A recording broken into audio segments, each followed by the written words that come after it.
is ticking, and you're still missing out on something. Just keep waiting. That's what they all said. Just sit back for it to end. That's not who I am. Waiting, doing nothing. You know me by now. I'm not the same as the rest. I'm no Superman. You should pick someone else, since I am dangerous. I am too dangerous. You know that I am dangerous. You know very well that I am dangerous.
Seems fine by me.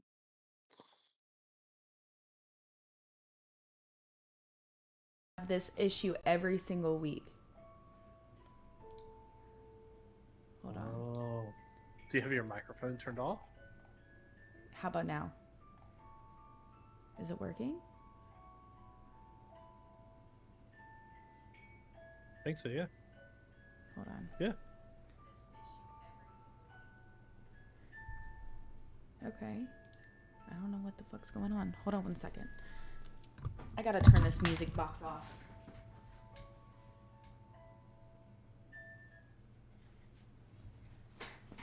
That Turn it music off. box is absolutely annoying, but it's the thing that keeps the baby happy.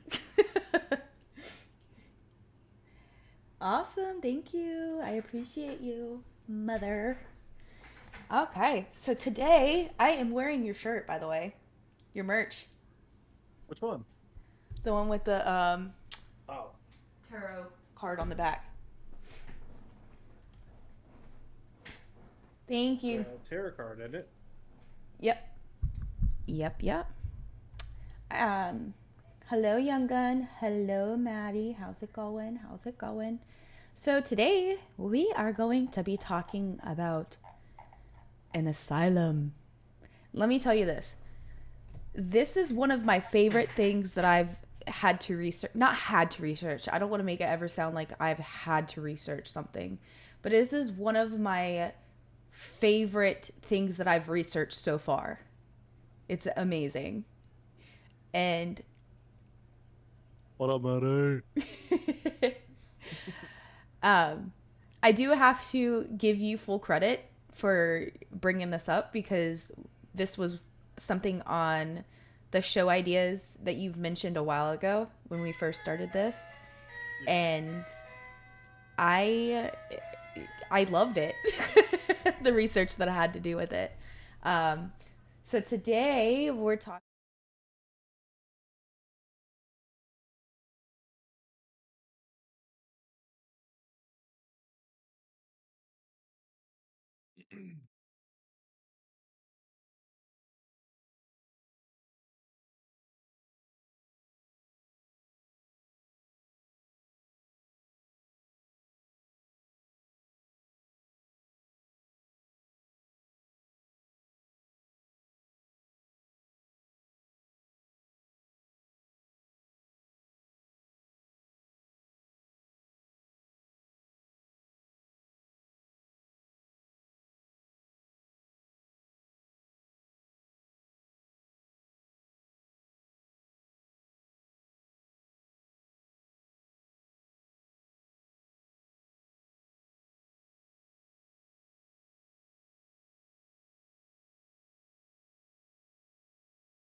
like open air nature.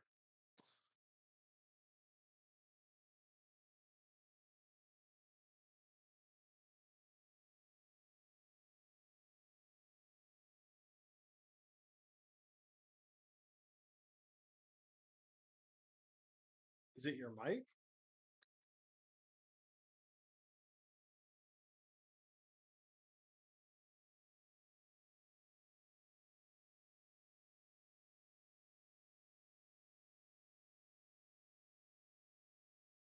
That I did not check.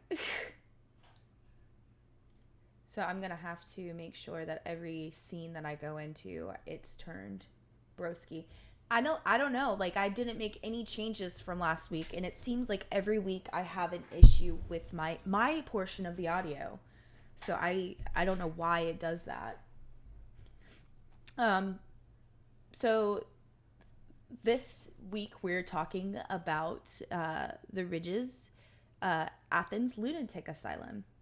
So it was opened in January of 1874 in Athens, Ohio, and it was designed by the Kirkbride Plan, which is a system of mental asylum designs to advocate for moral treatment, to emphasize on natural lighting, air, landscapes, and it supposedly helps with patients' rehabilitation. Thank you. I appreciate it. So they really emphasized that your environment was based off of your how your mental state would be back in these days. So in this design, men and women were had specific wings. You should be able to hear me now. The men and women had specific wings. So each side contained one specific gender. They also had their own cafeterias, so they did not eat together. In the middle of the two wings, that it was the administration building. So administration building, then each side of the main building was where they were housed.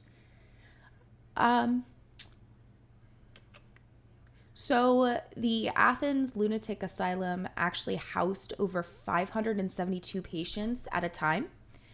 And this was over double the recommendation of the Kirkbride Plan. So yes, they were going by that design and they were attempting to go that route, but they necessarily didn't do it 100%. And the recommendation was only 250 patients. So they were over double the amount of recommended.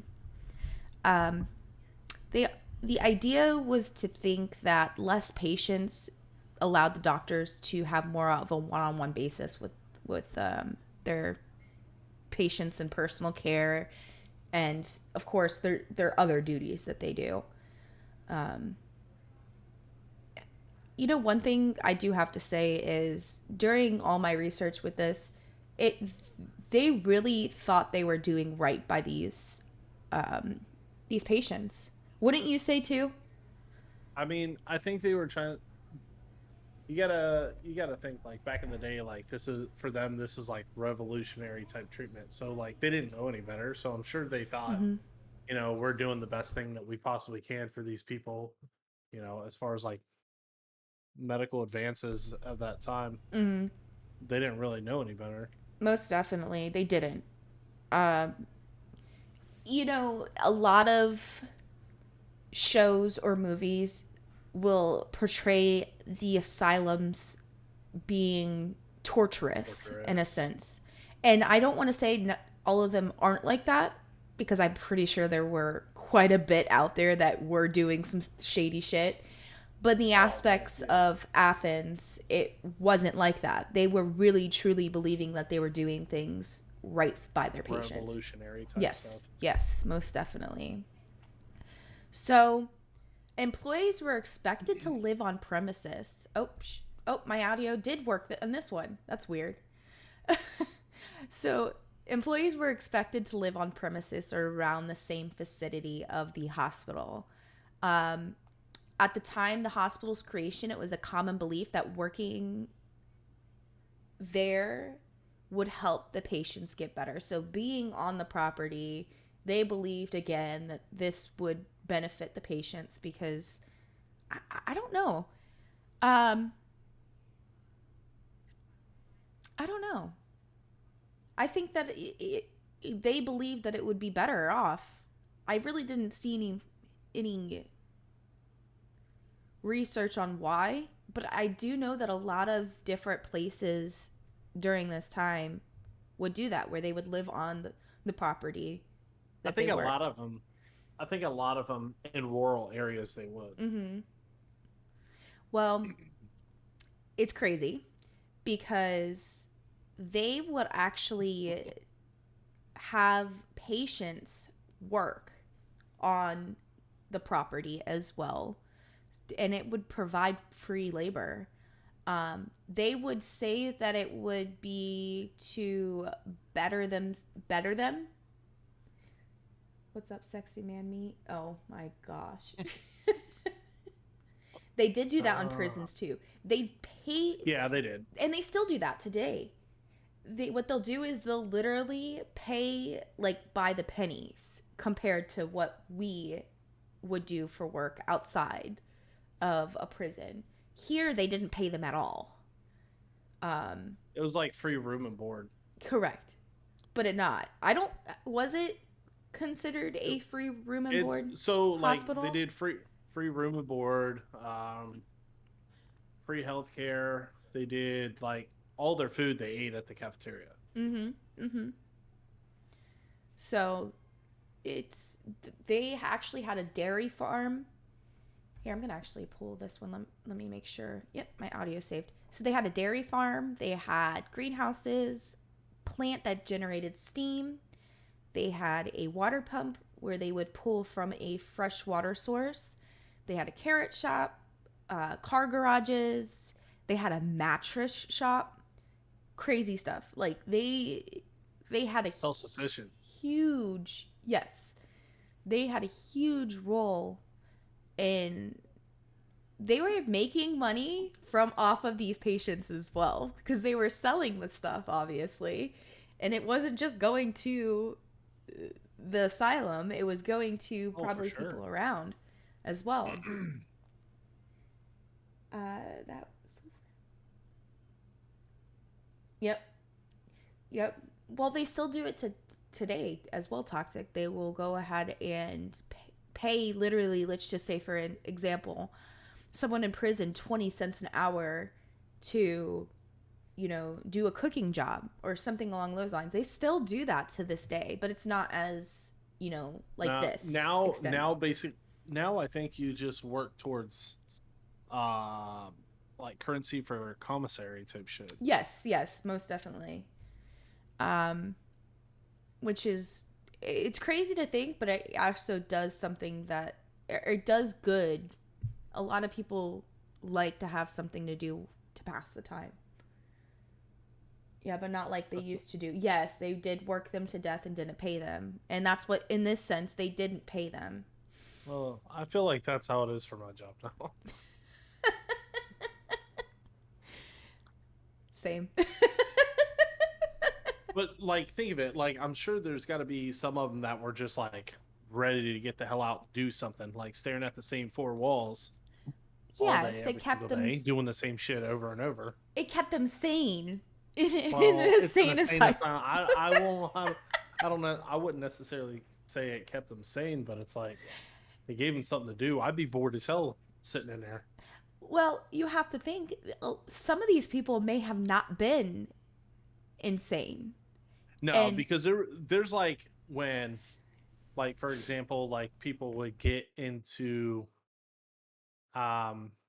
situations where a man and woman get married and he has kids or she has kids and the other person dies, and the step parent would just drop them off at a sane asylum just to get rid of them.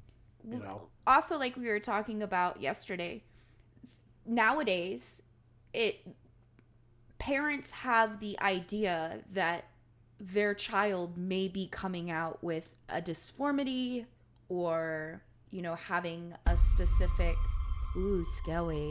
having a specific I don't want to say disease, but having an ailment that will not allow them to function properly. And Well, it's like nowadays, deformities and stuff like yeah, that too. yeah, they have it to where, unfortunately, they give the option to abort in those circumstances, where back then they didn't have those type of technology in order to figure that shit out. So what Medical they'll do is they'll just procedures. drop off their kids there. No, that's, I don't think I have anything jump scare on here yet. So yeah, so I could see where some people were brought in here. That's Viper's favorite one. It's where they would bring in people that are not mentally disabled or anything like that. So it would keep them sane in that sense. Oh, like yeah, for sure. being able to work. Viper, she just saw yours. What do you mean? What is that supposed to mean? Let's move on. So the campus sits on top of a hill behind trees and almost out of sight in the area surrounding the hospital. At the height of its time, the hospital did serve 15 counties. And when the plans were drawn up for the hospital, it was an honor for the people of Athens, Ohio. They were honored because it was jobs that were opening up. It would also serve a lot of southern Ohio, and more so because there were very few mental hospitals at this time. So this was, even though it was crazy to think that they would be happy a mental hospital was opening in their area, it was going to be beneficial to the city and to Ohio especially. Well, you got to think. So OU, when I went there, and I'm sure well before me and still is, like, it's big on nursing.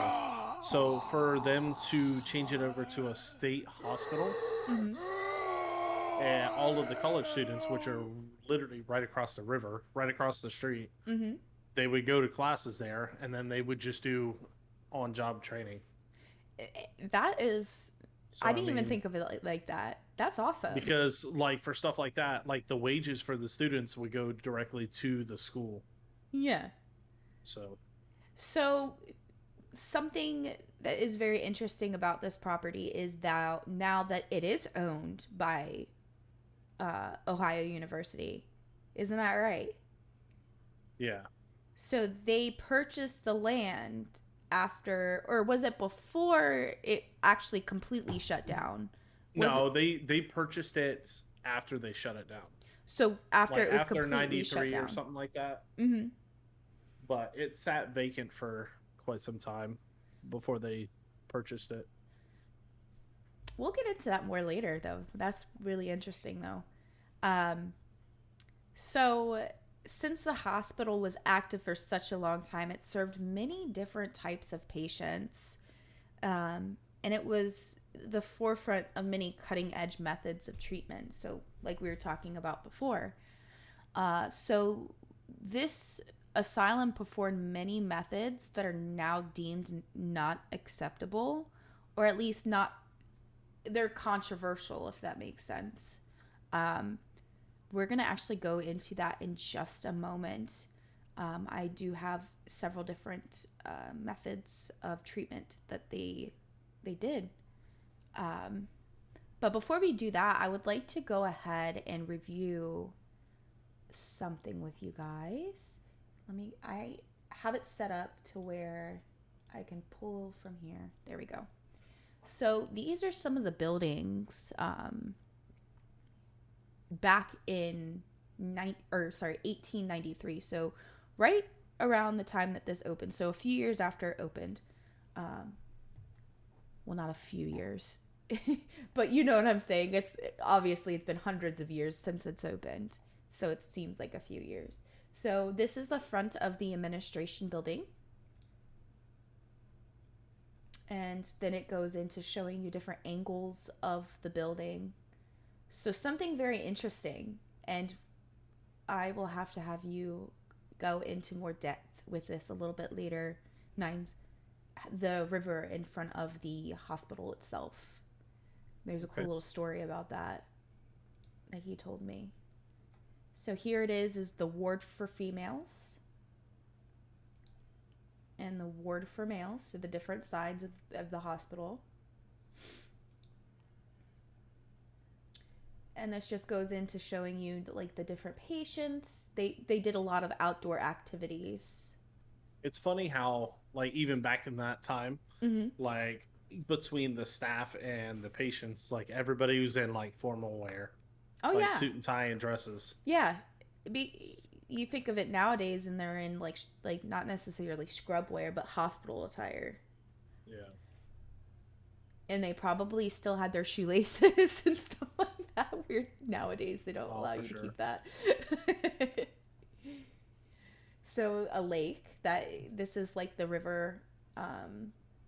It says a lake view from the lake, but I think this is actually the river that So, goes into the front. How does that work out? so before, okay, so a little bit backstory on the Hocking River. Now the Hocking River actually runs in front, right along East Canal Street. I think it's Canal Street. No, it's Plains Road. I just pulled a That picture up. is the main road. So basically, the river used to zigzag through, yeah, just like that. So the river used to zigzag right in front of the college. Mm-hmm. And now when you look down at the bottom where the bridge is next to the ridges on the bottom So this left, is the that's bottom left, that's where yeah. the river is now. The reason they had to reroute it is because every spring and every heavy rain, it would cause the entire town of Athens to flood. Like, literally, people on top of rooftops flood. So I see. So So, the lake was there previously, correct. but now they have the river running through the lake. I get Yeah. it So now. if you can see where the lake is Yep. right in front of the ridges, Mm-hmm. now the river runs right through it. They just Me- bypassed it. Now that canal or whatever is still open. It's just it's got two lanes of flow for the water now. Okay. So I pulled it up a little bit bigger. I know that you guys it's kind of weird right now, but you could see where the river is now compared to what it used to be. Isn't it called like the Little Hocking River now or something? They call it like something So different. they have a bunch, like the Great Hocking River, the Big Hocking River. Like, there's different variations, but it's just the Hocking River. Okay, so that makes sense on why this says the view from the lake because at this time there was a lake there. Yeah, Uh, there was a lake, and they pretty much dug all of that out mm-hmm. and split it into a two lane, I guess, instead of zigzagging through the city. You can see where the river is now. It's like not as dark. Yes, yes. I was trying to make it bigger so that way you guys could see it. Let's see here. Oops, I missed one. So look at there it is again. They all were in their attire. They looked like a Little staff House on the member, Prairie. in my opinion. They don't look any different from staff. Seems like they have aprons, but it's just how they how they were dressed. Yeah. So these are just, some of the photos. There's a department for males. So this was the dining hall for the patients. See, I tried getting the pictures to line up, but because the pictures are old, they are different sizes and different stuff. Some of them didn't come out the same way. This is just showing the northeast side. And the back, like the back of everything, Mm-hmm. leads right into forest. So, and that's where the Moonville Tunnel is, the one I was telling you about. Mm-hmm. So, like, they literally had nowhere to go at this time other than run into the city if they tried to get To lost leave. or Yeah. leave. So, rather they ran into the city or they ran into the woods. I wonder how many patients attempted to leave. I don't think I ever looked into that. I didn't but either, but I just I can imagine there's been quite a few. in this picture you can actually see the steam stack of the steam plant. Now that there's two separate ones. So the steam plant was behind, I think, The main building. The main atrium, and Yep. I think that one is the crematorium because they didn't have means of disposing some of the bodies. So a lot of them, that's just the smokestack that they had. As nasty as this sounds. Nah, that's crazy. Yeah. So they literally, like, they had no way of, showing the difference between a patient and a staff member. It looks like they're all wearing the same things at the time, because even like in the pictures beforehand when we were looking at the staff members. Ooh, thank you for the biddies, Blitz. I appreciate you. How are you doing today? And those emotes. They all kind of look the same. There's no... And it just looks like there are a bunch of people just hanging out at a park. Like, it doesn't... Just chilling. Yeah, they're just cheering. Just shooting ball with the homies. So this is the spring. So they have a spring, a natural fed spring there. So that's where they would... There's a bunch that run through the area, too. And it doesn't taste too bad. I'm not gonna lie, it doesn't taste bad at all. So you went into the spring and tasted the water? Not that one, but the one in Nelsonville, the next town over, has a couple that run through there, and we'd fill up jugs of water, and it was pretty good. The people in the pictures look like dolls. That's because these pictures are old AF. I'm just getting ready to try out a game I forgot about. Oh, have fun. Are you going to be streaming it? You would? Well, Kenny and I have known each other a very, very long time. And we went to Jenny Springs a long time ago. And the water there didn't taste nasty. It tasted fine. I would taste it. Did you ever try the water at Jenny Springs? Fuck no. No way. Yeah, but you got to think, like, in Jenny Springs, there's like... There's what? There's alligators in Jenny Springs. Not in the springs, in the river part of it. Well, the spring and the river are connected. I don't know. I guess I was the weird one that actually tried the water. Oh, Jesus. Oh, gosh. But anyways, let's go ahead and... I mean, it's just repeating some... Oh, greenhouse. They did have the greenhouse on hand. I wonder if they used some of the products that they grew there in the cafeteria. I didn't do much research on it. I guarantee. So, like, I'm sure since at that time it wasn't state funded, so I'm 100% sure that they tried to, because they did have their own livestock and they had their own greenhouses. I guarantee they used it at the facilities. And eventually because Athens was a big farming town at this time. Granted, they had the school and stuff, so they still first or last Friday of the month they do the farmers market, which everybody sells all their farming goods and stuff like that, all their produce and whatnot, and livestock feed and crap like that. So I guarantee they were selling it to the town as well, so they had to have been making something off of it. Blitz said alligators are ornery. I can't fucking say it. Ornery? They're ornery because they got all them teeth but no toothbrush. Do you want... I didn't put it in this story, but do you want to tell the story that you told me about the alligator?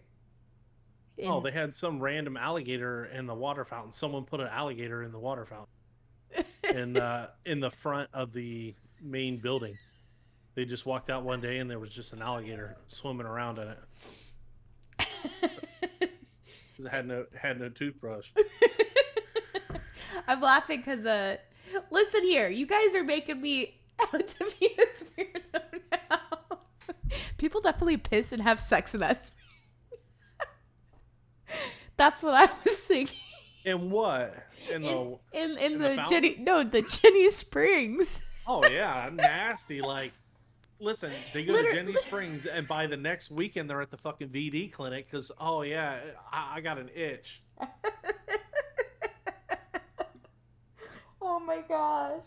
Now Like that water's listen. nasty. Listen, Linda. When you look into the water, you see the fresh water like pumping. Like you can see the difference between the water clarity. Oh yeah, and you see the brown film on top of it. There's no fucking brown film. There's no brown film floating BT. Floating VDs. Oh my fucking god. You guys. She's floating in on a raft or a condom. I can't tell.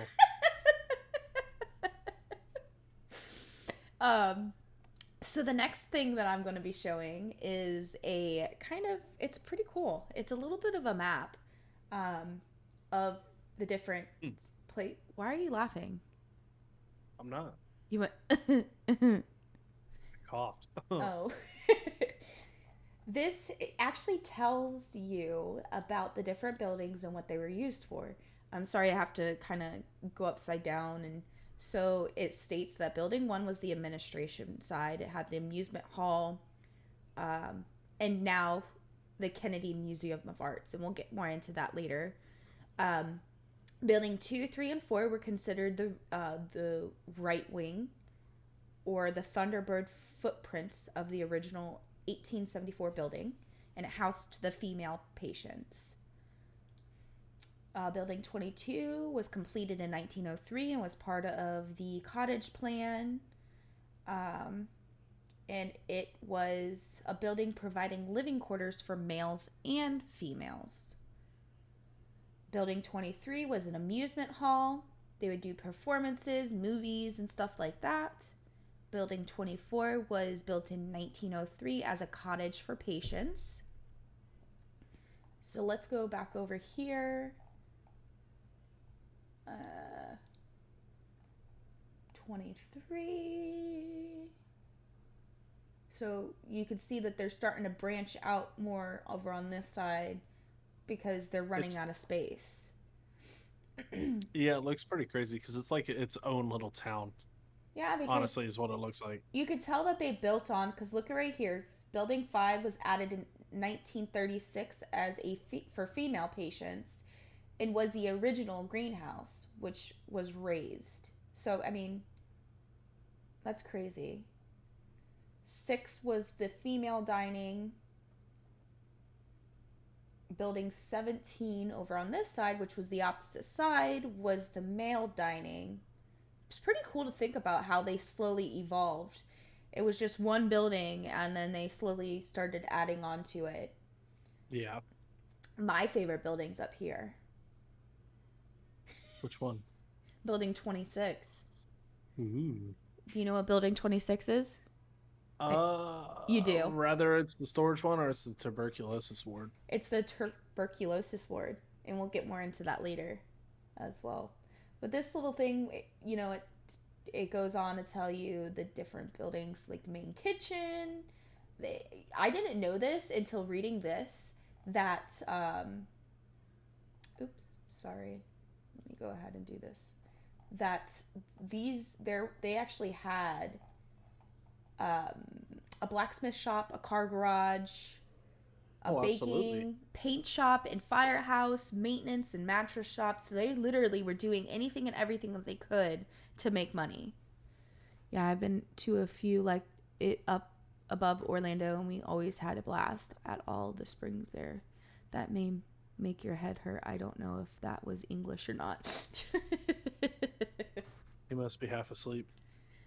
Are you half asleep? I'm sleeping. Okay, let's go ahead and we're going to move on to the next thing. So now what we're going to be talking about is the different therapies that happened, or that they would do to mental health, half drugged up, they would do to mental health patients over the years. So the first one that we're going to be talking about is hydrotherapy. So the main definition for hydrotherapy involves the use of water for soothing pains and treatment to certain medical conditions. It's a practice of immersing someone in water for extended periods of time in order to calm them down. These baths would be either hot or cold, and it was seen as a horrible or controversial therapy in the past because patients, as you see here, would be locked in the tub without being able to move, and a nurse or a staff member would be able to control the temperature. That's just creepy. Yeah. Nowadays, there is still hydrotherapy, but it isn't deemed as unacceptable nowadays. It's popular in the public eye today, and it can include pools, water pools, spas, hot tubs, physical therapy done in tanks and stuff like that. So this is just one form of therapy. They do it all the time. You see those women, the older women over at the Y in the pool doing their little aerobics class. But, this was a therapy that wasn't deemed as appropriate in the past. Another therapy was electroconvulsive therapy. It's also known as ECT. It's a medical treatment commonly used in patients with severe major depression or bipolar disorder, and hasn't, responded to other forms of treatment. So at the Athens Lunatic Asylum, they would use this type of therapy by sending electrical currents through the patient's temples, so in the side of their heads. Now, of course, nowadays considered completely inhumane because of the gruesome idea of shocking, one's brain. Even through films and movies, they make this type of therapy like extremely dramatic. So there is some truth to this horrific style of medicine. Like before, I think it was before the 1950s, they didn't have any type of numbing agents. So they would do this without any local anesthesia type shit. Most definitely. So that's where it seemed to be, the gruesome, not considered humane. Some say that this therapy was used as a punishment or a tool to manipulate people into acting a specific way. So it was used on patients a part of the LGBTQ community in the sense of getting rid of homosexuality in a person. They did a study on it saying that electrotherapy could cure certain mental ailments. Mm-hmm. And at this time, it was considered a mental illness. Yeah, and that's why they moved on to lobotomizing people to control their behaviors. Mm-hmm. Well, like I said before, most of these doctors and nurses really thought these ways of therapy were doing good by the patients, and they thought they were doing what was right. And granted, nowadays the look at homosexuality is completely different than it was back then. They did really truly believe it was a mental health issue. Oddly enough, ECTs are now believed to be a truly effective way to relieve certain patients that have mental health issues. Nowadays, they are numbed, they are unable to feel anything, or they're given medicine to relax their muscles to avoid seizures. So some doctors would even put patients under anesthesia while doing these type of procedures. So it was mostly experimental as well. Yes. It does there are what is it called? There are different researches that were done on ECTs that did state that it does help get rid of some of the symptoms patients have when it comes to depression or certain mental illnesses, but it's not considered a cure because these patients will end up getting their symptoms back if treatment isn't continued. So side effects from these type of therapies can be drowsiness, confusion, headaches, feeling sick, aching muscles, or loss of appetite. Now, what we're going to move on to now is the lobotomies, like what you were talking about. So it's a form of psychosurgery. It's a neurosurgical treatment for mental disorders that involve severing connections to the brain's prefrontal cortex, and it was believed that the bad connections in the brain were causing these mental health issues and conditions. So they figured. What? I mean, you gotta. So like, even nowadays, like I think it's the pituitary gland that's in the frontal lobe. Mm-hmm. That controls like behavioral Mm-hmm. things, I believe, doesn't it? I think you're right. I'm trying to think. Let me see. So I know the treatment. It would tear the fibers. Yeah. So what they were doing is they were literally stripping the patient's mental capacity by disconnecting the bad connections of these waves. The prefrontal cortex. Let me see if frontal lobe. Hold on. Yeah, so the frontal lobe is the front portion of your brain. The prefrontal cortex is, yeah. So, yeah.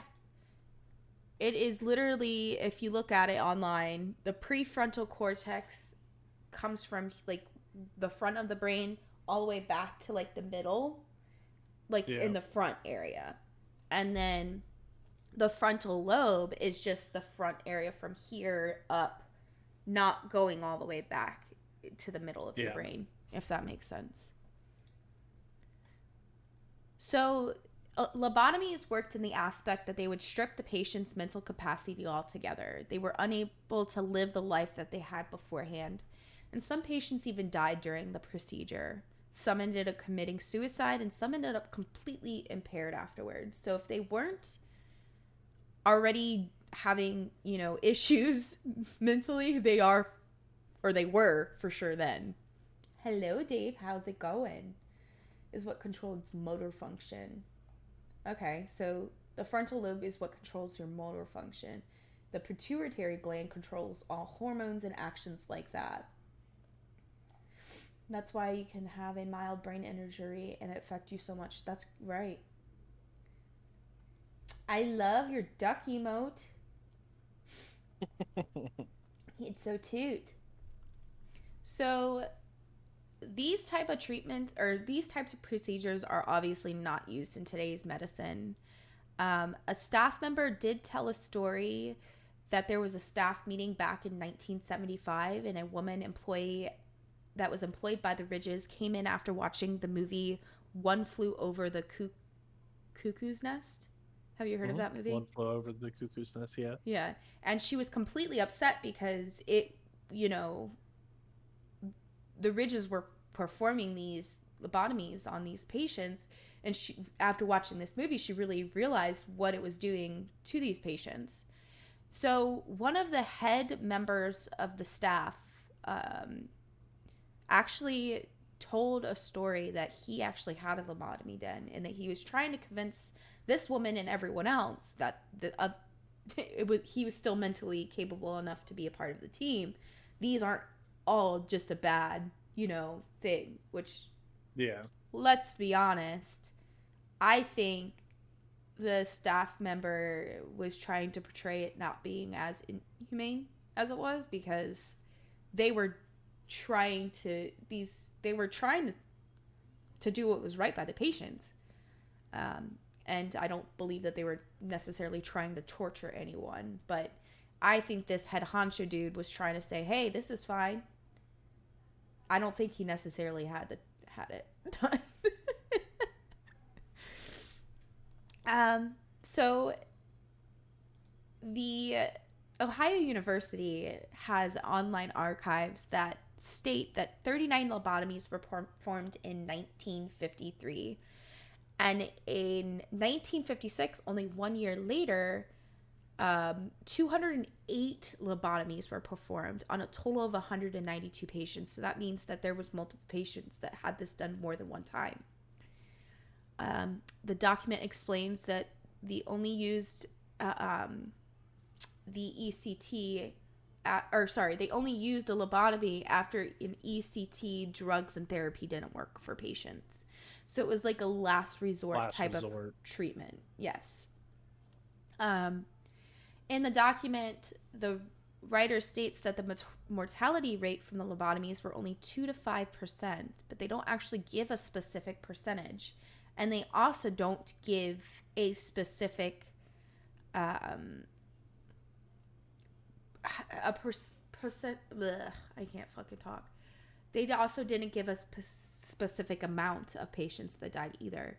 So they, in this picture here, it says in the last 55 operations, we only had one death due to a fatal hemorrhage.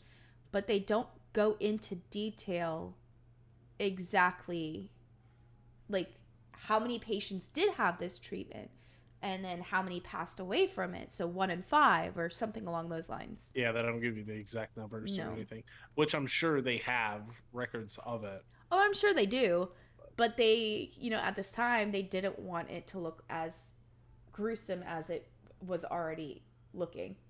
Oh, yeah, for sure. So the next thing we're going to be talking about is the tuberculosis ward. Ooh. So that was building number 26. Oh my gosh, that scared me. I wasn't expecting that. 2 at the same time?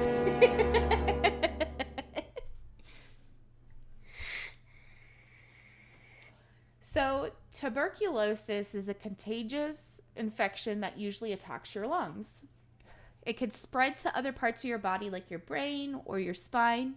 And due to this reason, most hospitals built specific wards for tuberculosis patients in the attempt to not spread the disease. So the Ridge created their tuberculosis ward in 1924.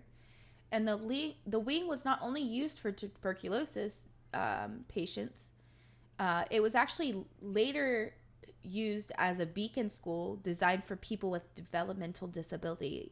Disabilities.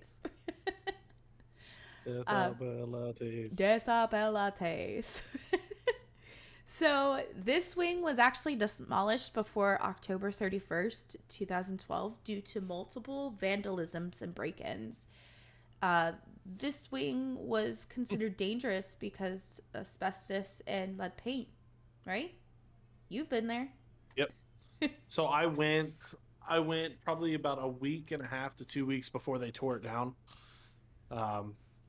And it was like completely demolished on the inside. Like all the windows were busted out from people going in there and stuff like that, and spray painted the whole walls and all that. So, but it cost more money for them to try and restore it than it would be to tear it down. So yeah, they just decided to get rid of it. So I actually have the cost here. Kenny and I did some research on it yesterday, and it would have been $2 million to renovate the inside of the building to make it up to standards, and it was only $300,000 for them to completely tear it down. So they went the cheaper route. Yeah.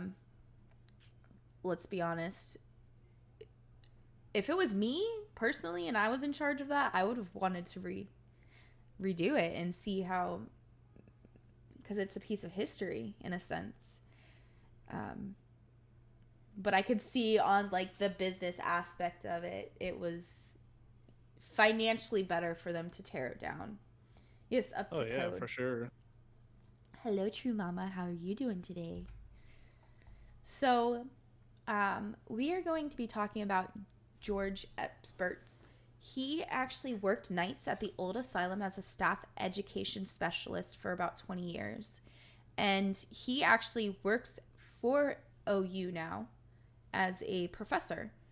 But during the time that he was, the Ridges was operated under the moral treatment guidelines. So he wasn't a part of the procedures that were consumed or like inhumane. He does go and say that no restraints or cruelty were used during the time that he was there. He tells a story about I guess it was called the Maelstrom Ward. Have you heard of the Maelstrom Ward? I thought it was like the Maelstrom, but it could be Maelstrom Lord. But I have heard of it. When I did, let me see. Let me make sure because I don't want to be. No, I could have probably just heard it wrong.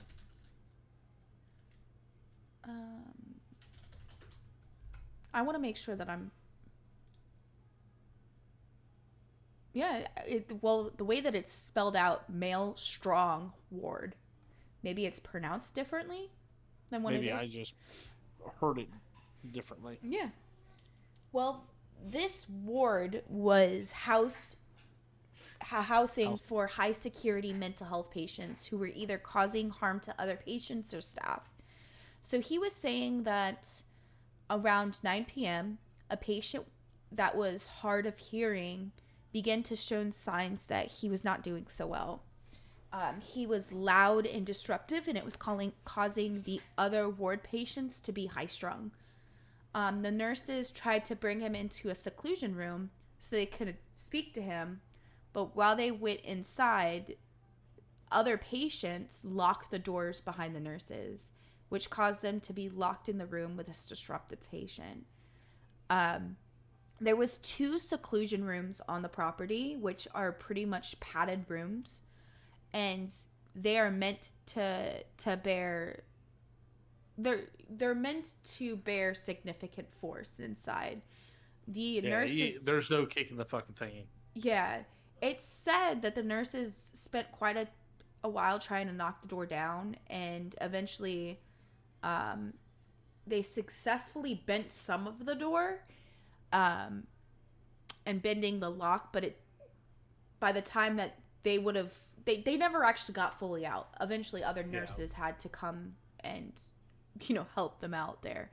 It didn't go into details on what exactly happened in the room, but it's crazy that he was saying that this was the most craziest thing besides the Margaret Schilling. Oh yeah. So he was just trying to say this isn't even though, the Margaret Schilling incident, which we'll talk about next, happened, this is one of the most traumatic things that happened there. I want to live in a padded room. No, thank you. I'm doing good. How are you, love? So we are going to be talking about Margaret Schilling. So George Alberts also remembers the night that she went missing. Margaret Schilling was a patient of the Athens Mental Health and Development Center.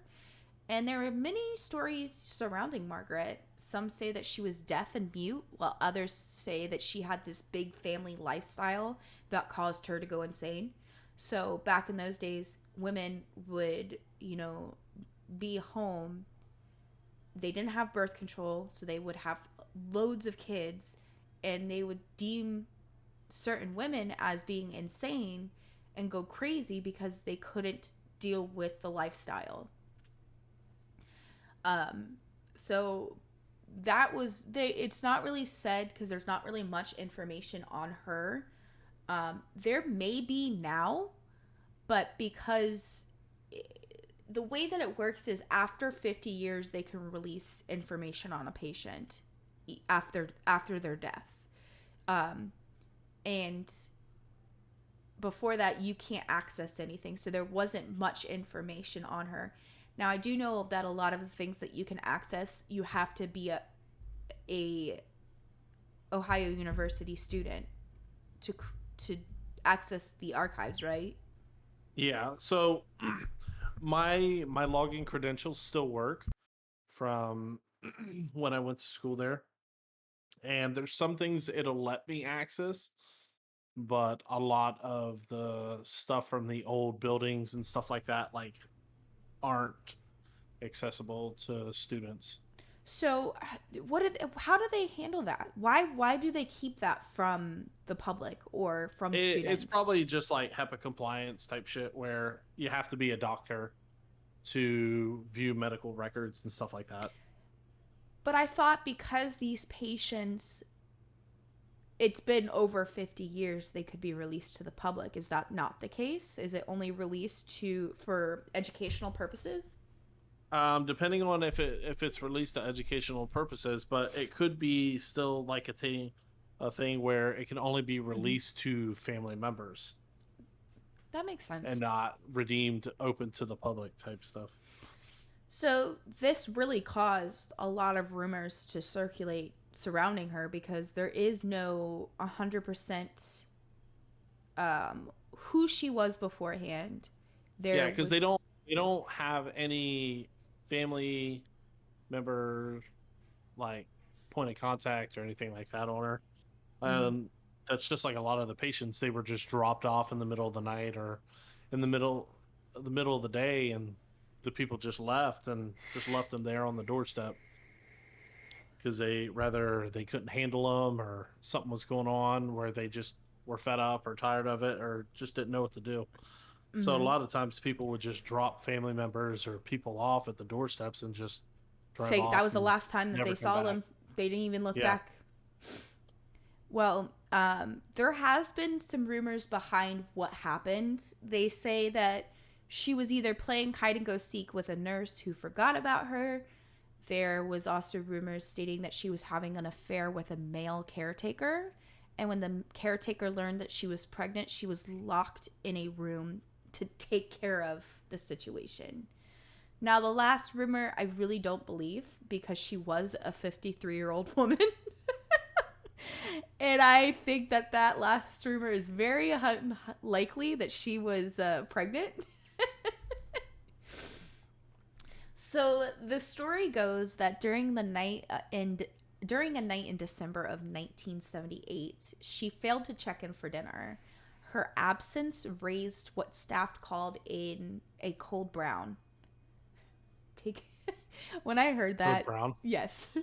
We got a patient shitting themselves. Yeah, that's No, it what was I like thought. wasn't it like it was in winter time, wasn't it? Yes. When she Yeah, went, it was December. like December or something.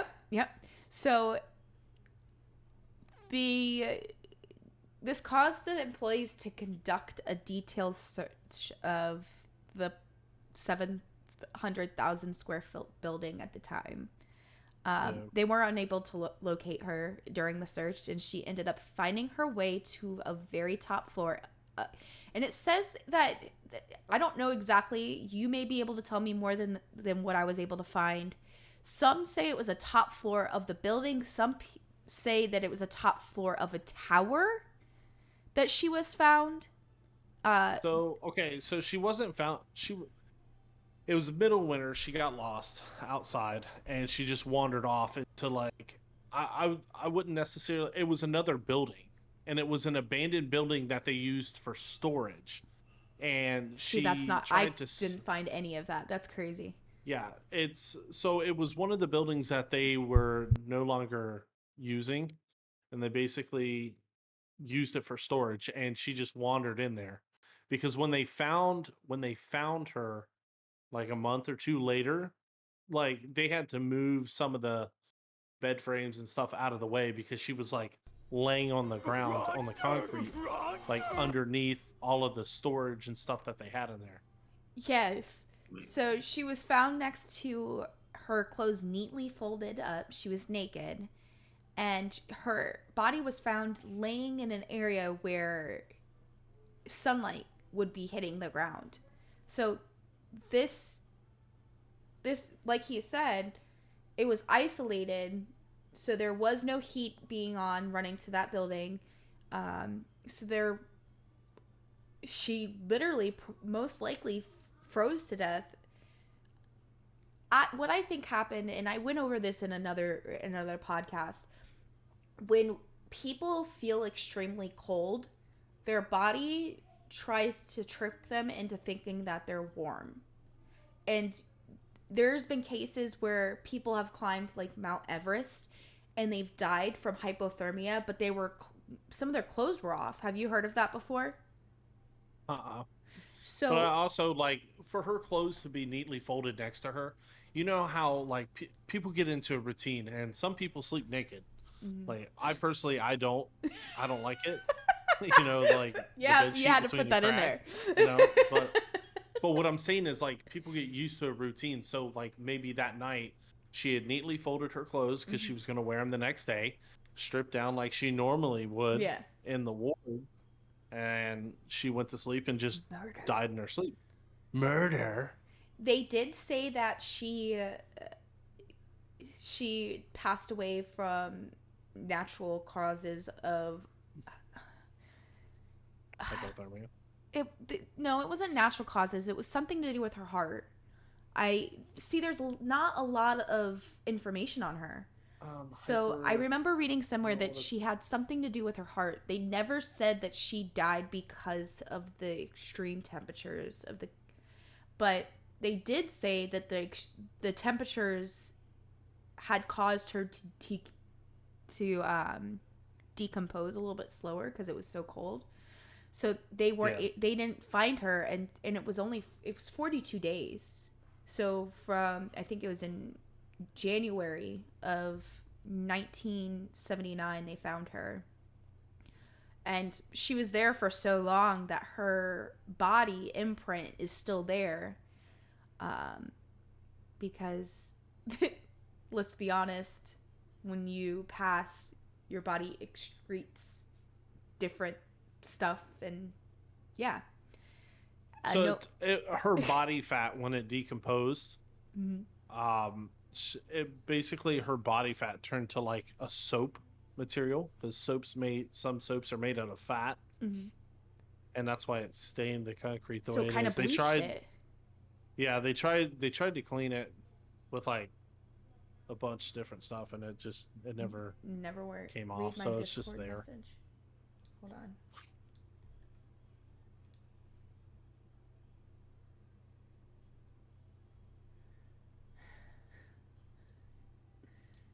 You're something else.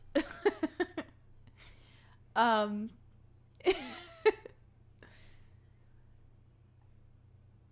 so they he got me all like sidetracked to now look try to figure out where I was at. So the police organized, this is what George stated. So the guy that was working there at the time, he stated, night shift came in, not much you could do when it's dark outside. The police organized another whole 9 yards grid search, much better staffed this time, and with daylight to work with. So they went through the attic and the basement and the abandoned buildings and the outside, and they had no luck finding this lady. So the police at the time abandoned the search. So after a while, those were his words. But after a while, what ended up happening is they just stopped searching for her, and they smelt her, unfortunately, and that's how they ended up finding her. You know you can't do that to poor MGI. That is exactly right. You know I have ADHD. I have squirrel brain. Brain. I'm going to go ahead and show a video. It's only a 3-minute video, so it's not very long, but it kind of outlines what happened with Margaret. And here we go. Margaret Shillings was a female psychiatric patient at Athens Lunatic Asylum in Ohio. She wasn't particularly troubled, so she was given a certain amount of freedom to roam around the asylum and spent her days wandering the grounds and even going into town from time to time. However, on the 1st of December, 1978, she disappeared, and a search party was quickly organized at the hospital. But days of searching proved unsuccessful in locating their missing patient. On January 12, 1979, having been missing for 42 days, her body was discovered in one of the unused buildings on the top floor of an abandoned room by a maintenance man. The building was formerly used by patients with infectious diseases. Behind the locked door, where her body was discovered, were her clothes folded neatly and Margaret Schilding's naked body lying on the floor in front of a window. She'd somehow managed to get locked inside the abandoned room. The official cause of death was heart failure, probably brought on by the exposure from the cold December weather in what was an unheated section of the hospital. She had been dead for several weeks prior to her body being discovered, and when found, her corpse was in such a bad state of decomposition that her body fluids had soaked into the concrete and combined with the sunlight hitting her body in the process helped to create a permanent stain. It's worth pointing out that people with severe hypothermia often strip naked, which is called paradoxal undressing. Shortly before death, the person will remove all their clothes as if they were burning up, when in fact they are freezing. After that, people began seeing ghostly images of a woman staring down at them from a window that belonged to the room that she was found in.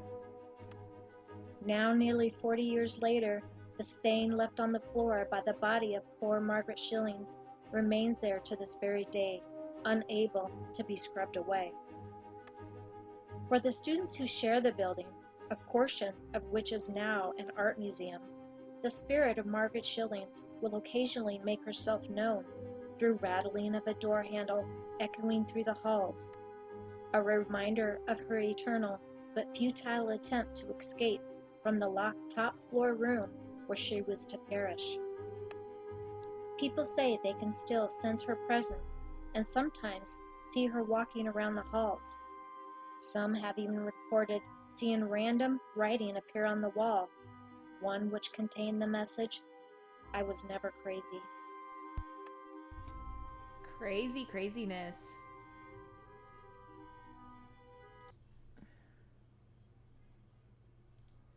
So, Wow, you crazy girl. you crazy. Gross and creepy. It is pretty gross, isn't it? She had that stank feet. It was more than stank feet. Let's be honest.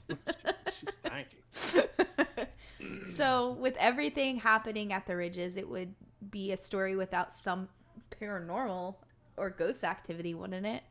So, let's be honest. There has been a lot of strange deaths that have occurred on this property. So, when we were talking yesterday, Nines, you mentioned something about Ohio being one of the number I don't know. haunted states. I think it was like number 8 out of top 10. Yeah, that's crazy. So it's like middle of the list. They also Not dead last, but they said that the Athens Lunatic Hospital is number 13 of places haunted in Ohio. So it's one of the most haunted places as well. I hear if you kept fish cold, it doesn't. Shut the fuck up, Dave. no, it's true. It's true. Have you ever smelt fish from the grocery store? No, because it's cold. It's frozen. So, as stated in the little video that we said, it is rumored that Margaret Schilling's ghost is still lingering on the property, and that her spirit watches over the people from the room where she died. There's also quite a bit of other different stories that have occurred. A former resident of the Jefferson Hall of the OU, her name was Izzy Gibson, and she was a sophomore studying communication studies. She experienced something unexplainable, and she quotes, "We were sleeping with all the windows open, and then I woke up. All the curtains were just floating in the room. It was very eerie and ominous with lighting. Then the door just kept opening and slamming and opening and slamming. I couldn't move." In the late 1980s, a man died of a heart attack in one of the rooms on the property while staying with his family. Every year around the anniversary of his death, there is an uptick in paranormal activity. a lady named Gabby Beeler was a sophomore studying communication studies, was working on and off the Ohio University Inn for 4 years. So I guess there's an inn on the property or close to the property, or one Yeah. of the So one of the buildings is now used as an inn. I don't know if it's now used as an inn, but I know in town they had like OU had one, and then Hocking had their own little inn, but that's like the next town over. Okay. Well, she was saying that she experienced a large amount of paranormal activity around the anniversary of this man's death. And she quotes, "I was working and it was about 11:30 at night. I get a call. I know there was nobody in that room, but I wanted to make sure. I picked up the phone and I could hear heavy breathing, and it goes on for about 30 seconds and then hangs up." Now, her story gets even stranger. So she says that the front desk where she was located could show specific rooms calling out to certain numbers, Hmm. and it was calling out to 911. So she attempted to call the room back but got no answer. But it turns out the room called 911 7 times. And that's how many calls the family made when they discovered the dad's dead body in the hotel room. So I don't know. They say that this is linked up to the hospital. I don't know if this is an inn that was off property or what. Um, so it's just creepy in general. So the some residents of the Wilson Hall have reported everything from seeing apparitions to flying objects to hearing voices and doors slamming. One more than a few occasions I distinctly remembering setting my alarm and then waking up in the morning and my alarm was never set. Jeremy Fellows, a freshman studying pre-engineering, said. So there just are just strange occurrences that happened. Um, do you have any specific stories of your visit? I know the last time I went with someone to check out the tuberculosis ward, like I said, like a week to 2 weeks before they tore it down. And the person, like, as soon as we got out of the car, and it's like 3 o'clock in the morning because there's like a chain link fence blocking the building off because they're getting ready to demo it out. So we had to go at night so we could kind of like sneak in there and look around and stuff. And the person I was with, she said as soon as we got out of the car, she just like felt like off, like something was wrong, and could have sworn like on the top floor of the tuberculosis ward, they like saw someone walking across, like walking past the window, and like freaked out and ran back to the car. So of course we just got in the car and left. What a chicken. No, I'm just kidding. I'd probably do the same What a thing. what a little shit. I'm like, hell no, we kicking the door in. Did you ever personally experience anything crazy there? Like I me abnormally, like like paranormal wise? like paranormal wise, probably not. I did feel like a sense of like anxiety, like Mhm. the because I've been to the tuberculosis ward twice, and the main hall before the school bought it, like a couple years prior to that, I Mhm. had went to the main, like through the main atrium and all that stuff, and like you just feel this. It's like a weird sense. Like I Mhm. wouldn't necessarily call it like depression, but like you definitely feel like anxious while you're in there. Now I don't know if it's because like you're worried about getting caught or someone catching you in there or something else going on, but like you can definitely like there's tension in the air. Mhm. Like you just feel off. Yeah. Um on that note, could we go into a be right back screen just for a couple minutes? Baby's been sleeping and he just woke up. So True I that. got to get him situated for a sec if that's all right with you.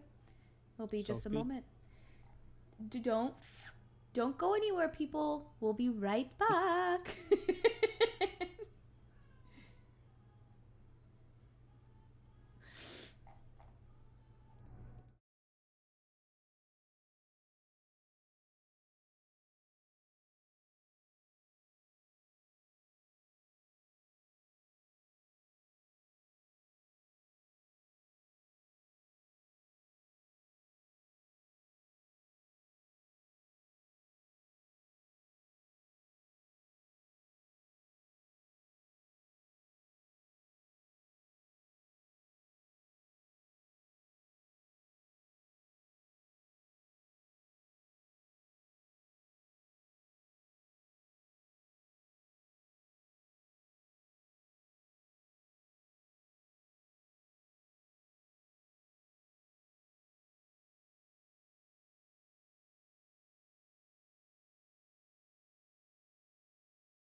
Okay.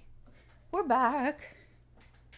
Sorry about that, guys. So, this is that tunnel that you were talking about. Yeah, So, like moon view. do you want to talk about it a little bit? I mean, there's there's not really much to talk about it. So I don't know if you saw it in your notes or anything like that. Like when they closed down in 1993, like a lot of the patients were rather released or they were sent off to other state hospitals. I know there was one. I don't think it was in Plain City, like a couple Mm-hmm. towns over, but so some of the patients were just like, Wandering? there you go, yeah, bye. So they just wandered around, and I guess one of them died here. It used to be like this used to be an old train tunnel and stuff like that. Mm-hmm. It's the Moonville, I think it was called. Mm-hmm. But like I guess Moonville Tunnel. if you go, yeah, if you go there at night, stuff, sometimes you'll hear like people talking or hear a train or something like that. Have you I ever I been to only this went there location? once. That's what I was Yeah, I just went gonna ask. once. Yeah, so there's a path Uh-huh. from the ridges that you could take that kind of seems like you're just wandering through the woods, but it'll end up here at the very top. And then on the left-hand side you can walk down those steps and Mm-hmm. um you can go through it. So, a Athens local named Tom O'Grady is actually an executive director of the Southeast Ohio History Center. And he explained in an interview his own experience at the tunnel years ago. So, before the Moonville Tunnel became a popular destination that it is today, had you had to hike through the woods or follow the track to get to it. So now, void of trains passing through, the tunnel is much more accessible to visitors hoping to catch a glimpse of something paranormal. And he stated that the railroads were still running. I knew the story about a man with a lantern who had gotten run over. I was cleaning up the woods when I saw it. Of course, I would go into the tunnel. It was cool. I was in the tunnel more than once when a train was coming, and there was no way that thing could touch you. You hope, you think, you know, you're safe, unless it goes off the tracks. Your adrenaline is rushing. It's an exciting experience. So he said that he actually, thank you for the biddies, Dave. I appreciate you. He said that he has been in there when trains were passing, and there was that adrenaline rush. But he didn't. Yeah. He stated that people say that they see things. He's never personally saw anything. But that's the story. But again, a lot of these stories are, you'll read one thing and then you'll read something completely different. So like in the aspect where you say might have been a patient, that's could be very well the case, but maybe they don't want to say that. Holy crap. Thank you so much for the gifted sub. I appreciate you. There's no real documentation on what exactly happened. So, you'll hear 2 or 3 stories based off of the same story. Maybe just twerked a little bit. I would much rather think that not some random guy walking through the woods with a lantern. I would really think that it would have been a patient that oh yeah, for sure, may have been hit, that was just wandering. So the cemetery is also known to be haunted by shadowy people and strange lights. In one area, the graves' linear shapes form a circle, which is said to be a witch's meeting point. So there's actually a point in the cemetery. And with this being said, yes, Athens Lunatic Asylum had its own cemetery. The old cemetery was opened in the 1870s, and it would provide a resting place for patients whose families did not claim their bodies. It's now one of the state psychiatric hospital cemeteries, And from 1970s to 1943, most graves were unmarked or only marked with small numbered marble stones. Thank you so much for the biddies. I love you, Dave. So they didn't have any names or dates or anything on it. This is something that we were talking about yesterday, Nines, where it was just a headstone with a number. No names. Yep. Look at these headstones right here. They're just numbers on them. Well, the thing is, like you were saying, like they buried them there if like the families didn't claim them, but then again, like a lot of those patients there were just dropped off, like, and their family just left them there, never came back for them. Most definitely. And the original building plans accounted for the first cemetery, with the later two being added after the hospital ran out of space to bury the body. But there's no information on the first 62 patients buried at the ridges. So they haven't been able to discover where the location is. So that means that there are 62 patients that were not accounted for somewhere out there. The ridges did discover the remains of another 1,930 patients that were laid to rest, and they were just marked with patient numbers. So this means that there are 62 people buried on the property, and they have no idea where they're located. That's freaking nuts. So I'll get back. No one will ever catch me. Life, you're so funny. So it's funny because the city of Athens noticed that these patients only had patient numbers. They didn't really have names or anything on. Yes. So what they started to do was get the funds for proper burials or proper memorials, so to speak, and they would have family members of surviving family members go through and be able to claim some of the their passed away members. And they, at this time, I don't know, some people say that they've moved from one location to another cemetery. I don't know if that's true. I don't know if that's... Yeah, I don't know if they moved them to the West State Street Cemetery or not. But I mean, there is stories of them being moved. Yeah. And then there's some stories where they're stayed there, but they just are more replaced with proper memorials, and flowers are now being put out and stuff like that, instead of just these broken, rigid, headstones. But it's definitely crazy to think.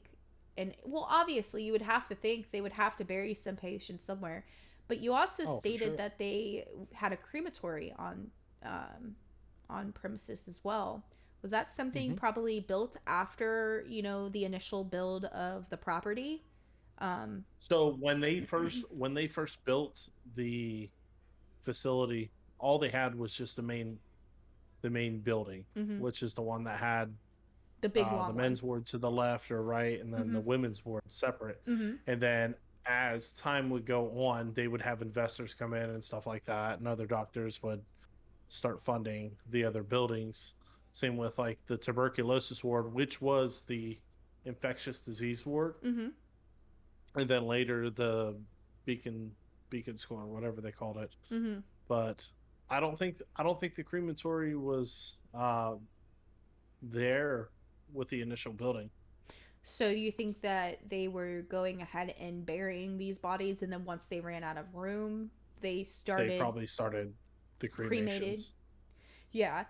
That there's not much information on this stuff, so that's the type of questions that I had doing my research, but you can't really find anything on it. Yeah, there's not a lot of information out there for a lot of this stuff. Yeah, but that makes sense. Like, okay, so they did, that they ran out of room, So they started having to move people, or not move people, but start burying people in different areas. And it's funny because the Ohio University actually started building different trails throughout the property to kind of Yeah. not make it as creepy as it was. Um, Uh, the city of Athens is very like, so like they felt, I wouldn't necessarily say they felt bad, but they were kind of ashamed mhm, of like the sources of treatments and stuff that they were doing to people there. mhm. So they're trying to do anything and everything they can for people not to see it as that. Yeah. So like the hiking trails, the other amenities that they were putting in for the school, like turning it into like an art school slash museum and stuff Mhm. like that. It's just a gimmick them trying to To hype it up. hide hype it up, yeah. It's crazy. Um, so by 1981, the hospital housed fewer than 300 patients, and numerous buildings stood abandoned. Over 300 acres were transformed into Ohio University. Um, this is where it confused me because some of the, like I said, a lot of information is, you'll see two or three different stories on it. See here, it says 1981, Ohio University was transferred the deed of the property, but I also read when it officially closed in 1993, it was transferred over to Ohio University. Um, Yeah. and I did put that in my notes. So it's funny that we talked about that earlier. So the property did stay vacant for several years before the restoration began of the property. The name of the property was changed to The Ridges in 2001, and the renovations start to be completed. So the main building, known as Lynn Hall, today is housing the Kennedy Museum of Art. That's the main portion of the building, but it also houses a music, biotech offices, storage facilities, geologically geo. I can't even. Geological. Yeah. And over the years, other hospital buildings were modeled and used by the university, uh, even though some still stand abandoned, Yeah, so or tore a couple down. of their buildings, yeah, a couple of their buildings are still like they got plywood over the doors, you can't get into them and they're locked, but it's mainly the ones um back in the background on the campus. Now even in Lynn Hall, like the main building, they still have the original flooring, which was like a checkerboard style pattern. Mm-hmm. Like a lot of it's warped and stuff like that. But when you're going down the main hall in the main building, they still have like a lot of the rooms. Like the doors are like locked and the hinges are welded shut, so you can't get into them. So why would they hinge the doors shut? Why wouldn't they just restore the rooms? They probably, because the school probably didn't have enough money to remodel the entire Everything. building because it's a large building. Yeah. So when I went, all of the first and second floor was occupied by the school, but everything else up Mm-hmm. was all sealed off. They had a gate from the second floor going up to the third. They had like a chain link gate that was welded and mounted to the wall, so you couldn't go up the Stairs. stairs to go up. Yeah, so they just roped it all off. Do they still are they planning on adding more to it eventually, or do you think that they're just shutting it off and that they're not going to be utilizing those floors for good? It's kind of hard to say. Like it depends on what they want to do. If they are going to expand into like art, I'm sure they will. Mm-hmm. They'll need the But local. OU's a big medical school Mm-hmm. itself. I'd And say probably most people I knew while I was going, they were all majoring in medical fields. um, you were telling me earlier about how OU probably uses a lot of the medical documentation from the Athens Lunatic Hospital in their studies today. Oh yeah, for sure. Because one of the things about medicine is you got to know what you plan to achieve for modernizing medicine, and you also have to learn the history of how things started, where these breakthroughs came from, where these, treatments and stuff came from. So I'm sure they have to go into some type of it probably they keep it around for historical values. Mm-hmm. It's crazy. So, as stated before, the main hall has been turned into an art gallery, and most of the massive structure is sealed off. The university offers rare tours during the autumn months, and you can take scheduled or self guided walkthroughs of the cemetery grounds. It's humbling to see a failed social experiment that has begun, you know, and it's turned into something that is like this now. So Yeah. it's, most of the buildings still look like this, right? Where it's, looks abandoned, but some of them have been redone. Is that Oh correct? yeah, for sure. Yeah, like a lot of them had to be remodeled due to the asbestos that they used in the flooring, Mm-hmm. um, as well as like the insulation in the ceiling, and of course all the lead paint. Like they had to do something with it. Most definitely. It's crazy to think that it's crazy just to think of this all together, how much was built onto it as a mental asylum, and then how much work the college or the university, I'm sorry, the university has really put into it to restore some of the locations, to utilize them, or to kind of keep the history behind it as well. Do they have Yeah, for sure. anything set up on the property that you know of that is geared towards the hospital? Like in the sense Yeah, of where it's like a memorial, like a museum in a sense. Do you know yeah. what I'm saying? So throughout all of the buildings that they have, Um, um, they have plaques and pictures and stuff like that on the wall that explain a little bit about the history and stuff that they were hoping to accomplish there. Each building has its own little plaque and with a little paragraph of what this building was used for and little fun tidbit facts. And then when you walk to the cemetery, there used to be, it was just a dirt path, mhm. but they put in a little walkway that you can go through, and there's little plaques explaining what this is. This is cemetery that they Hmm. housed all the patients that had died there and stuff like that. But I believe they're getting ready to, like the crematorium, I think they're getting ready to tear that down in the next couple of years or so. So I'm sure they're going to expand on that. What do you think they're going to expand on? Do you think they're going to end up making more buildings that they can utilize? Are they going to just tear it down and just utilize that plot of land for something else? To build up like a Yeah, park. they'll probably tear it down and uh, put more room for classrooms and stuff like that. Yeah, because you're such an ass. Ryan's Take fucking my with me. strong hand, child. What did he say? Let me see that for a sec. Take my strong hand. He's sticking this through the room door, and he's like, "Take my strong hand, child." Take my hand, take my strong hand. You're That's pretty much it. Yeah, that is pretty much it.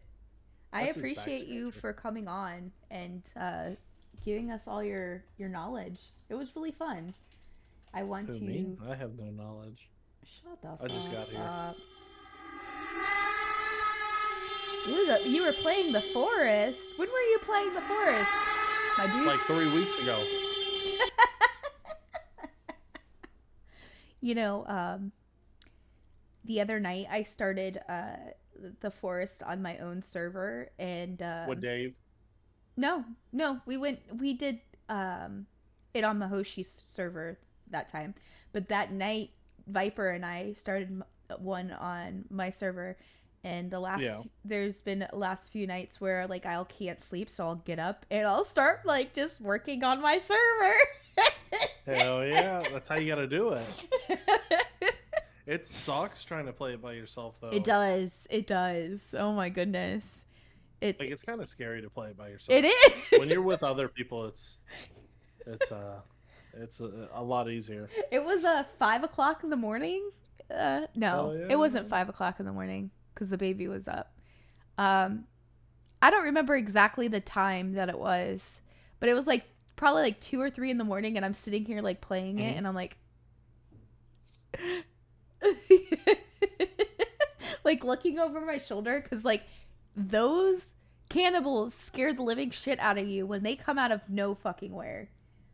I think the ones at night are way better. The ones that like wear other people's faces. Wow, fuck you, Toxic. He said, yep, me and Kenny are going to play, and it's going to be our server, and you're not welcome. We're going to set it to a private server. We're probably both going to bring our PCs when we go on vacation, so him and I can just play video games in the same fucking hotel room. You guys are fucking weird. It's not weird if you're having fun. You guys are weird. Okay, well, I appreciate you for coming on and talking. Absolutely. I appreciate it so much. I had fun. I had a lot of fun doing this research. Me too. It was why are you giving me that look? You're like, that stank eye. No, the stink eye's like this. But definitely gonna have to give me some more suggestions because your suggestions are on point. Okay. We'll take the whole resort's Wi-Fi. Oh yeah, fuck them. I'll bring a gaming router to boost the Wi-Fi. Oh my god, you guys have this conversation elsewhere. We could bring TVs or monitors with us and just sit in the lobby and tap right into the Ethernet cords. Oh my fucking god. Fuck them. 3v2. So we're gonna go ahead and raid somebody. Is there anyone that you know that we can raid? Let's see. Oh, Blitz is on. We can go ahead and raid Blitz. Blitz is on. I haven't raided him before, and he's always raided me. So let's go ahead and raid him. Everyone, thank you so much for stopping in and listening to today's podcast. It was so much fun. I loved doing this research on this podcast this week. It's awesome. Excuse me. Like, clipped for something. me, it's something that's fucking close to home because I've lived in that area for so long, and going to school in that town, and like you hear people talking about it, and then finally getting to see it for yourself. It's definitely a memorable time in your life when you get to do stuff like that. Check out like abandoned, rundown, fucking, especially like an insane asylum, let alone abandoned buildings themselves. Yeah. It's funny because here where we live now, there's really not much. I mean, there is some in Tampa, don't get me wrong, but in St. Petersburg, there's really not much of things like this. So it's cool. Like next weekend, we're going to be going to St. Augustine. We will not be having a show Sunday, but we will possibly be live streaming from St. Augustine. I just have to figure some things out, see how I want to do it. So St. Augustine has a really cool ghost tour. That might be something that you could look into doing. Just stream from your phone or something, Yeah, that'd be pretty cool. I don't know their procedures because some places like that don't allow streaming or not streaming, but true. video photography. So that's why I'm saying like I would have to kind of feel it out to see what I can do versus what is allowed and what physically I yeah. can do with it. But yeah. Blitz isn't doing Plants vs Zombies. Oh, it rated him automatically. Shit. Yeah, it does a timer. Fuck. It's okay. No. That works perfect. So it's like it cuts in while you're talking and stuff. So it's fine. When I was like 15. But and your loved it. stream on your channel is still running. Yeah, I have to turn it off. You know what I'm saying? Yep. Why not play this one? Yeah, there's tons of people